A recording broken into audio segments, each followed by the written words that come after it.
Udah mulai? Oh, benar. Ya. Anak-anak yang Kak Imo cintai, semoga Allah melimpahkan keselamatan, kesehatan, kepandaian, dan prestasi di masa mendatang yang cemerlang luar biasa untuk kalian semua. Amin ya rabbal alamin. Baik, kakak akan sampaikan sebuah dongeng tentang Jenderal Virus dan Kapten Corona. Kayak apa ceritanya? Sebentar, pemanasan dulu ya.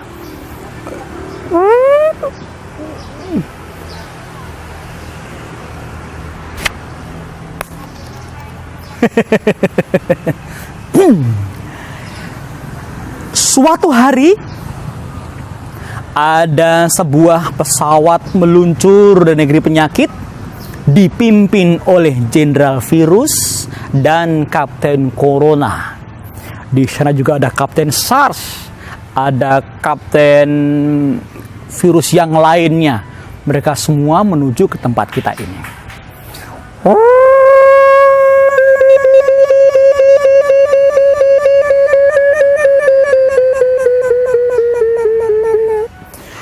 Lalu setelah mendarat tempat sampah yang kotor, jenderalnya memanggil para kapten bawahannya. Kapten, berdekatlah. Aku akan berikan perintah padamu.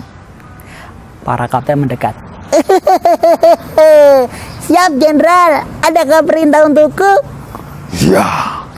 Apa itu? Kami siap mendengarkannya. Kita diperintahkan Maharaja Penyakit untuk membuat anak-anak di kota ini sakit semuanya. Siap, jangan khawatir. Aku telah membawa ribuan virus corona, jutaan virus babi, virus unggas, dan juga virus SARS yang sangat terkenal itu. Kita mendapatkan tugas untuk memusnahkan populasi manusia di muka bumi ini, sehingga kita akan menguasai semesta dunia tanpa gangguan manusia yang selama ini merajai kita semuanya. Pasukan, siap, gerak. Kemudian berbaris, bergegas, berbondong-bondong mereka menuruni pesawat tadi.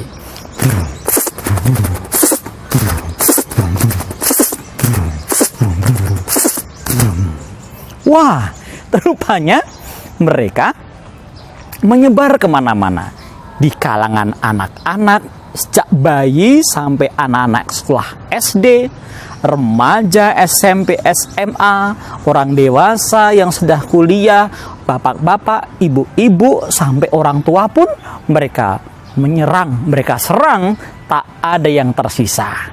Hanya ada yang kuat, ada yang lemah. Bagi yang sudah sering sakit-sakitan, khusus sudah semakin tua, atau pernah memiliki sakit pernafasan, paru-paru, tenggorokan, hidung, itu paling mudah terserang penyakit virus, khususnya corona ini, teman-teman semuanya. Nah, 3 bulan mereka merajalela, 3 bulan mereka mencari mangsanya. Rumah sakit menjadi sibuk luar biasa, keadaan darurat. Sirene meraung di mana-mana.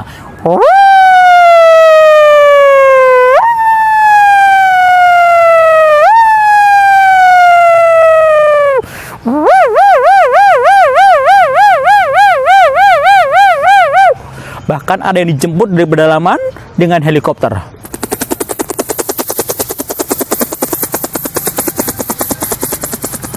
Akibatnya, para dokter dan tenaga medis lainnya seperti perawat, petugas kesehatan, rohaniawan rumah sakit, petugas kebersihan, kru ambulan menjadi orang yang harus berjibaku rela mengorbankan waktu, tenaga, pikiran, darah, keringat, air matanya berpisah dengan keluarga. Kenapa? Pasien semakin banyak. Itu pada 3 bulan pertama menyebar ke seluruh dunia.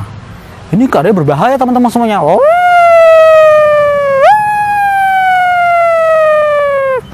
Namun lama-lama orang menjadi sadar, sehingga terjadi perubahan keadaan. Kaptennya melapor, Lapor, Jenderal. Kenapa kau tampak takut dan pulang cepat? Kita gagal. Apa maksudmu? Anak-anak di sini, remaja, dewasa, orang tua, sudah mulai sadar dan menjaga kebersihan tubuh mereka sendiri. Maksudmu? Hah? Mereka mencuci tangan setelah mereka berpergian atau mereka bermain dengan sabun atau cairan disinfektan. Bahkan ada juga yang membuat dari tanaman. Apa itu? Daun sirih. Daun sirih direbus, airnya digunakan mencuci tangan, kaki, muka. Murah dan sangat efektif bunuh kita, Tuan. Lalu? Mereka menjaga jarak. Kota menjadi sepi, yang biasanya ramai kemudian jadi sepi, Tuan. Namanya social distancing atau physical distancing. Kapan nih, Tuan? Nanti kalau begini caranya kita nggak punya inang baru. Terus? Kalau nggak punya inang baru kita bisa mati.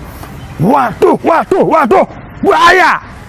Teman-teman semuanya, kegalauan, kebaperan, ya, ketidaknyamanan terjadi di kalangan para virus-virus berbahaya itu. Hingga detik berganti detik, menit berganti menit, minggu berganti minggu, jam berganti jam, terus berlalu. Dan apa yang terjadi? 1 bulan kemudian, virusnya mengalami penurunan jumlah yang sangat banyak sekali. Kenapa?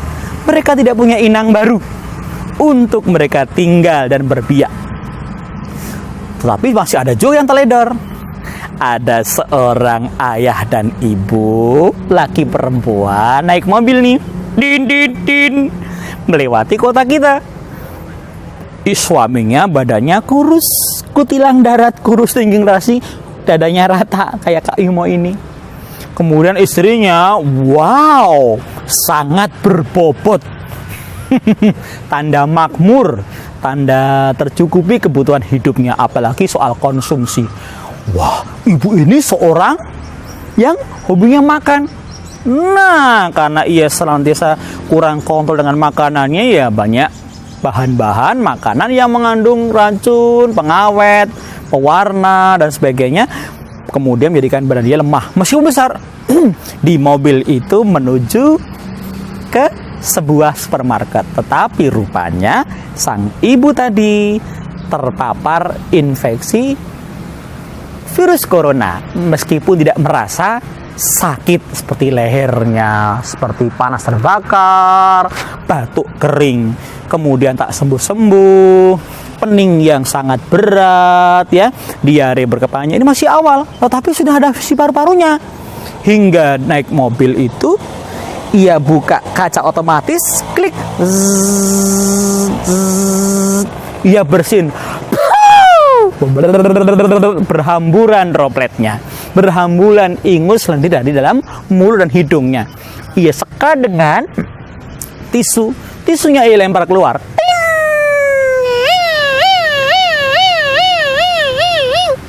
Ternyata kemudian tisunya terkena kepala atau helm seorang pengemudi ojek online. Terdengar suara sangat lirih. Ore, kita keluar, kita bebas, kita punya inang baru. Terhirup oleh udara yang dihisap dengan hidung, dihirup dengan hidung, masuk ke paru tukang ojek tadi. Belum selesai teman-teman semuanya. Tisunya kemudian terlempar, terkena tukang becak. Tukang becaknya terkena tangannya saat berjalan naik becak itu. Lalu becak itu tisunya terlempar ke pinggir jalan, diinjak oleh anak yang baru membeli permen dan mau main dengan teman-temannya. Wah, ternyata kecerobohan dan ketidaktahuan membuat virus ini berkembang di mana-mana. Yang tadinya tidak surut, orang-orang yang tidak hati-hati ini membuat virus itu bisa kembali berbiak dan menular kemana-mana. Karena itu, stay at home, jaga kesehatan di rumah, sambut Ramadan dengan gembira, dan hati kita tetap senang, berbahagia dengan keluarga, tambah iman, tambah ilmu, tambah sehat, tambah gendut, tambah nyaman. Tempat yang paling nyaman adalah keluarga kita.